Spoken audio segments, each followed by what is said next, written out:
My name's Jack, and my play is called Boomerang. Boomerang tells the story of two siblings, Simone and Tobias. And when the story starts, we can see that Simone is the sort of sister who supports her brother through everything whenever his life goes wrong. And it tends to go wrong a lot. My play is called Drift. It's about two friends on a night out that goes horribly wrong. It's set in South Wales. So, Lessons for Diving is about two brothers called Joe and Danny, plus a Mexican squid fisherman who appears in their flat and helps them confront their monsters. Hello, my name's Sarah Connors, and my play is called Pushing on Open Doors. The story is about a vulnerable family called the Murphys who live in a rural area who invite strangers into their home with disastrous consequences. Hi, my name is Jack Robson, and my play is called What's Lost in the Gaps. The play follows Una. She's a primary school teacher, and after her father's death, before which she didn't quite get a chance to reconcile with him in the way that she would have wanted to, she starts to really kind of spiral out of control. Firstly, through the story and the two main characters, one being Tobias's substance misuse, and the other being Simone's addiction to trying to help Tobias, but not necessarily always knowing the best way in which to do it. It looks at the themes of addiction and suicide and the symptoms that cause those things and how very often they go together. Joe and Danny aren't using drugs themselves, but their lives have been shaped by addiction and dealing, and this play takes a really deep dive to a place where recovery might be their only option. The play highlights the distribution of drugs, in particular county lines and cuckooing. Cuckooing being where drug dealers go into people's homes, befriend people and overtake them and use them as a base to sell their drugs. My play, for example, looks mainly at a kind of alcohol addiction. So in that specific case, you have this loss of control not only when you're intoxicated, but also as a function of the addiction in general. So the way, the addiction can make you, compel you to do things that you otherwise might not have done. So when I saw the criteria for the award and the theme that they were looking for writers to engage with and to create work that expresses thoughts about, I thought that it matched really well with Boomerang and the story that Boomerang is telling. I think the work that Outside Edge, its company, do is incredible, and if the play can be part of that work in communicating the patterns and the repetition and the cycles of addiction through both the play itself and the form, then that would be amazing.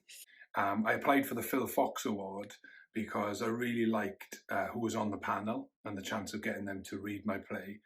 I'd love the opportunity to work with Enda Walsh, and I really like how Outside Edge do workshops with their audience, so they don't kind of leave them hanging at the end.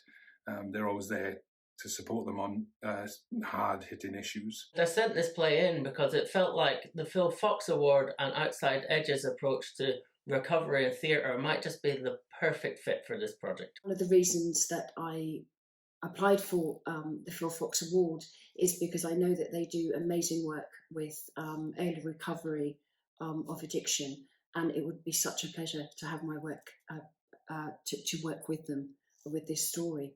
When I first became aware of this award and being run by Outside Edge, I just thought it was an amazing opportunity to work with this theatre company who are doing such incredible stuff. I think, often you'll find within theatre, a lot of us can be guilty of this, a lot of talk about changing the world or like improving people's lives. And I think Outside Edge are one of those companies, one of the few companies who are genuinely kind of tangibly doing that kind of work. So in terms of their workshops, in terms of the way they work with and employ people who have those lived experience of addiction, I just think it's fantastic, that kind of focus and passion and all the work that they're doing. So the chance to write something for them was really exciting.